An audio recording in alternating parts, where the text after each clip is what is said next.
ఒక రాక్షస పాలనని మనం చూసాము.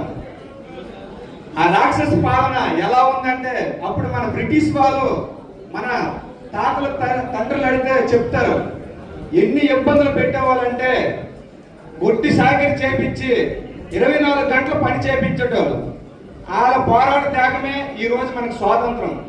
అలాంట బ్రిటిష్ పాలనలో ఒక 5 ఏళ్ళు వైఎస్ రాజశేఖర రెడ్డి కొడుకైనటువంటి వైఎస్ జగన్మోహన్ రెడ్డి పాలనలో ఒక 5 ఏళ్ళు మనం అనుభవించాం. ఈరోజు మన పవన్ కళ్యాణ్ గారు నేను ఓట్లు చేయాల్సినవును, కూటమిని ఏర్పాటు చేస్తాను అని పవన్ కళ్యాణ్ గారు ఒక పిలుపునిచ్చారు.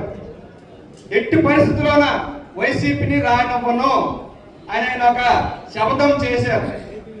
ఆయన అనుకున్నట్టుగా ఈరోజు కూటమి ప్రభుత్వం ఏర్పడడానికి కారణం ఈరోజు కొనిదారు పవన్ కళ్యాణ్ గారు. ఈరోజు మనం గెలిచాం, ఆనందంగా ఉన్నాం, మన ప్రభుత్వం చక్కగా నడుస్తుంది, ప్రజలకు మంచి పరిపాలన ఇస్తుంది. కానీ మనకి చిన్న డిస్టర్బెన్స్లు ఉన్నాయి. ఒక రాజ్యంలో రాజు మంత్రులు అడుగుతాడు, ఏమయ్యా మంత్రి, మన రాజ్యంలో ప్రజలు ఎలాగొన్నారని.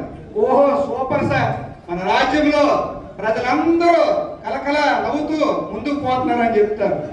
అదేవిధంగా ప్రతిసారి 2-3 సార్లు అడుగుతారు రాజు, ఏమయ్యా మంత్రులు మీరు చెప్తున్నంత ప్రజల నుంచి ఎటువంటి స్పందన లేదు అని రాజుగారు చెప్తారు. రాజుగారు బయటకు వెళ్ళిన తర్వాత తెలిసింది, ఓహో నా పక్కన శంఖభజన చేసిన వాళ్ళు ఉన్నారా, ప్రజలు ఇన్ని ఇబ్బందులు పడుతున్నారా అనే విధంగా మన రాజుగారు తెలుసుకున్నారు. మరి అదే విధంగా మన కూటమి నాయకులు ఈ రోజు నడుస్తున్నారు. ఇది నేను ఎవరిని కించపరిచి మాట్లాడలేదు. కమలకృష్ణ గారు ఇంతకాల అన్నారు, మేమే పార్టీ మాకు తెలియట్లేదని. మీరు అటెళ్తే భూదేవి శ్రీదేవి అంటున్నారు, ఇటు వస్తే జయకృష్ణ గారు అంటున్నారు. మేము వస్తే మాకు కుర్చీలు ఉండవు, ఏమనంటే మేము సీనియర్లు అంటున్నారు. మరి మేమేమవ్వాలి? మేము కేఏపీ పార్టీయా? మరి మేము కూడా 12 సంవత్సరాలు మా పార్టీ కోసం కష్టపడ్డాం కదా, మరి మేము సీనియర్లమే కదా. మీ పార్టీకి మీరు సీనియర్లు అయితే మా పార్టీకి మేము సీనియర్లమే. అలాగని మీకు ఎక్కడ మేము కించపరచలేదు. మీరంటే మా గౌరవం. ఎందుకంటే మీరు ఇక్కడ బలంగా ఉన్నారు, మీకు కాదని అనం. ఈరోజు మనకి ఇక్కడ గెలిచామంటే అది మీ కష్టం, మా కష్టమా? 100 లెక్క పెట్టాలంటే 1 నుంచే లెక్క పెట్టాలి. ఆ 100 అవ్వాలన్నా కూడా ఒకటే కావాలి. ఎందుకంటే 1 నుంచి 100, 99 అయితే 1 కావాలి. అది మేము అనుకోండి. ఇంతకుముందు కూడా ఇదే సభలో చెప్పాను. మనందరం ఈరోజు మనం తన్నుకుంటున్నాం, వైసీపీకి చాయిస్ ఇస్తున్నాం. ఏంటి ఏం సాధించామని మీరు చెప్పండి. కష్టపడే వాళ్ళు కించపరుస్తున్నారు. ప్రతి ఒక్క గ్రామంలో జన సైనికులు కష్టపడ్డారు. వాళ్ళు మీరు గుర్తించండి, ముందుకు పెట్టండి. ఏంటి మీకు అహంకారం? ఎందుకు మీకు అంత ఇబ్బంది? మనలో మనం సర్దుకుంటూ పోతే 2000 మనల్ని ఎవరు ఈ రాష్ట్రంలో ఓడించలేరు. మీ అందరూ దయచేసి అర్థం చేసుకోండి. నేను ఎవరిని కించపరచట్లేదు. ఒక మంచి వ్యక్తి, నాకు ఎంతో మంది టికెట్ కావాలన్నా మా ఇంటికి వచ్చారు. కానీ నేను ఎవరికో ఇంకోటి కూడా మీ ఈ బహిరంగంగా చెప్తున్నాను, నాకు 5 కోట్లు కూడా ఇస్తున్నాను ఒక వ్యక్తి. MLA ticket ఇప్పించన్నారు. నథింగ్ అన్నా, నేను కేవలం పవన్ కళ్యాణ్ కోసం పనిచేయడానికి వచ్చేది. పాలకొండ నియోజకవర్గం నాకు 10 లక్షల ఆదాయం వచ్చేది. నాకు టీ క్యాంటీన్ ఉండి అవన్నీ వదులుకొని 2014 నుంచి నేను ఇక్కడ కష్టపడ్డా. ఒక చెరువుని తవ్వా, ఆ చెరువులో నీరు పోసా. ఆ నీటిలో కప్పలు చేరితే, చీమలు చేరితే, దోమలు చేరితే, పాములు చేరుతాయి, అన్నీ చేరుతాయి. నాదే బలిసిన కుటుంబం కాదు, ఒక సామాన్య కుటుంబం నాది. మేము వలస వెళ్ళి బతికాం, ఎన్నో కష్టాలు పడ్డాం, అవన్నీ అనుభవించి వచ్చాం.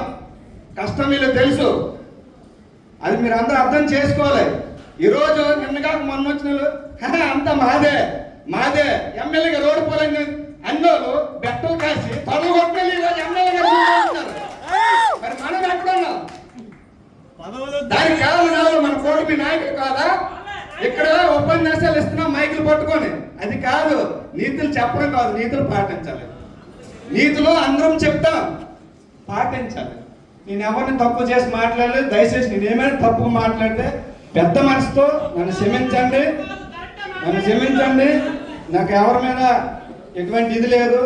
ఎందుకంటే గంట సొంత అన్నట్టుగా చాలా కష్టపడ్డాం మీ పార్టీకి. మీరు ఇప్పుడు అప్పలనాయుడు గారు ఉన్నారు, 40 సంవత్సరాలు కష్టపడ్డాడు, ఆ జెండాను మోసాడు. ఆయనకి ఇంతవరకు పదవి లేదు. ఆయన ఏమైపోవాలి? ఎమ్మెల్యే గారి కోసం, ఆ ఫ్యామిలీ కోసం 40 సంవత్సరాలు కష్టపడ్డారు. నేను అన్నం పెట్టా, నాయకులు చేశా, కానీ నన్ను మా కార్యకర్తలు మంది. ఆయన అదృష్టం, ఎమ్మెల్యే గారు అదృష్టం ఇలాంటి వాళ్ళు దొరకడం, ఇలాంటి వ్యక్తులు దొరకడం ఆయన అదృష్టం, ఎమ్మెల్యే గారు అదృష్టం. 40 సంవత్సరాలు ఆయన భుజాన్ని మోసారు. కానీ నేను అన్నం పెట్టిన వాళ్ళు, మండల అధ్యక్షులు చేసిన వాళ్ళని, నాయకులు చేసిన వాళ్ళు అన్ని రోజు తింటారు. నువ్వు ఒక నాయకుడువా, నా అన్నం తినోలే, అలాంటి వాళ్ళు ఉన్నారు. అలాంటి వాళ్ళని మనం కనిపెట్టాలి. నన్నే ఇది నా ఆవేదన ఎప్పటి నుంచి నేను చెప్పాలనుకుంటున్నాను. ఎందుకంటే మనలో మార్పు రావాలి, మా జన సైనికుల్లో కూడా మార్పు రావాలి. మనం పవన్ కళ్యాణ్ గారి కోసం పనిచేస్తున్నాం. ఆయన ఎవరు నిర్మిస్తే ఆయనే మన నాయకుడు, ఆయన కోసమే మనం పనిచేయాలి. వ్యక్తిగతంగా మన స్వార్థాల కోసం మనం పనిచేయొద్దు. ఈరోజు కూటమి ఏర్పడిందంటే ఇది అందరూ కష్టం. జనసేన, బీజేపీ, టీడీపీ అందరం కష్టపడ్డాం. ఒక 5 సంవత్సరాలు నరకం అనుభవించాం. ఆ నరకంలోకి మళ్ళీ మనం వెళ్ళొద్దు. దయచేసి అందరికీ ప్రతి గ్రామంలో కూటమిని గౌరవించుకుంటూ మనందరం ముందుకెళ్ళాలని ఈ సందర్భంగా మీకు తెలియజేస్తూ సెలవు తీసుకుంటున్నా. తప్పు నుంచి మన్నించండి. జై జనసేన, జై కూటమి, జై బీజేపీ, జై టీడీపీ.